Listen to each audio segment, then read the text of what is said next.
ദാ ഇന്ന് നമ്മൾ പരിപ്പുവടയാണ് ഉണ്ടാക്കിയേക്കുന്നത്. അപ്പം ഇത് വളരെ വേഗത്തിൽ ഉണ്ടാക്കാൻ പറ്റുന്ന ഒരു പരിപ്പുവടയാണ്. അപ്പം ഇതെങ്ങനെയാണ് ഉണ്ടാക്കുന്നതെന്ന് നോക്കാം.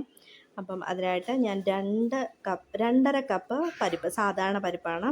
അത് ഒരു 3.5 മണിക്കൂർ വെള്ളത്തിൽ ഇട്ട് കുതിർത്ത് വെള്ളം വാലാനായിട്ട് വെച്ചേക്കുകയാണ്. ഇനി അരയ്ക്കാനായിട്ട് നമുക്ക് ഇഞ്ചി, വെളുത്തുള്ളി, പിന്നെ കൊച്ചുള്ളി, കറിവേപ്പില, പച്ചമുളക്, പിന്നെ കുറച്ച് പെരുംജീരകം, ഉപ്പ്, ഇതെല്ലാം കൂടി ചേർത്ത് അതിൻ്റെ കൂട്ടത്തിൽ പരിപ്പും കൂടി ഇട്ട് വെള്ളം ഒഴിക്കാതെ നമുക്കൊന്ന് അരച്ചെടുക്കണം.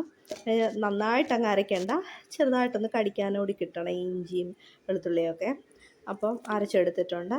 നമുക്ക് ഇത് പാത്രത്തിലോട്ട്, ഇച്ചിരി വലിയൊരു പാത്രത്തിലോട്ട് ഇട്ട് കൊടുക്കാം. കാര്യം നന്നായിട്ടൊന്ന് മിക്സ് ചെയ്യേണ്ടതുള്ളതുകൊണ്ട്. അപ്പം ഇനിയിപ്പം ഇതിനകത്തോട്ട് ഞാൻ ചെറുതായിട്ട് അരിഞ്ഞ സവോള, ഒരു സവോള ചെറുതായിട്ട് അരിഞ്ഞത്, പിന്നെ കറിവേപ്പില, മല്ലിയില ഇതുകൂടി ഇട്ട് കൊടുക്കുന്നുണ്ട്. എന്നിട്ട് നന്നായിട്ടൊന്ന് ഇളക്കി കൊടുക്കാം. അപ്പം നമുക്ക് നന്നായിട്ടൊന്ന് ഇളക്കി മിക്സ് ചെയ്തിട്ട് ഇത് ഇങ്ങനെ വന്നിട്ടുണ്ട്. ഇനി ഇത് ഈ പരുവത്തിൽ നമുക്ക് കിട്ടിയേക്കുന്നത്. ഇനിയിപ്പം ചട്ടി ചൂടാക്കി അതിലേക്ക് എണ്ണ ഒഴിച്ച് കൊടുക്കാം. എണ്ണയൊന്ന് ചൂടായിട്ട് വരുമ്പം ഞാൻ കയ്യിൽ വെച്ച് തന്നെയാണ് ഇത് പരത്തിയെടുക്കുന്നത്. ആദ്യമേ ചെറുതായിട്ടൊരു ഹോളാക്കിയിട്ട് കയ്യിൽ വെച്ച് പരത്തിയിട്ട് ചെറുതായിട്ടാണ് ഞാൻ ഉണ്ടാക്കുന്നത്, കുഞ്ഞുങ്ങൾക്ക് കൂടി കഴിക്കാനായിട്ടുള്ളത് കൊണ്ട്. ഇനിയിപ്പം എണ്ണയിലേക്ക് ഇട്ട് കൊടുക്കാം.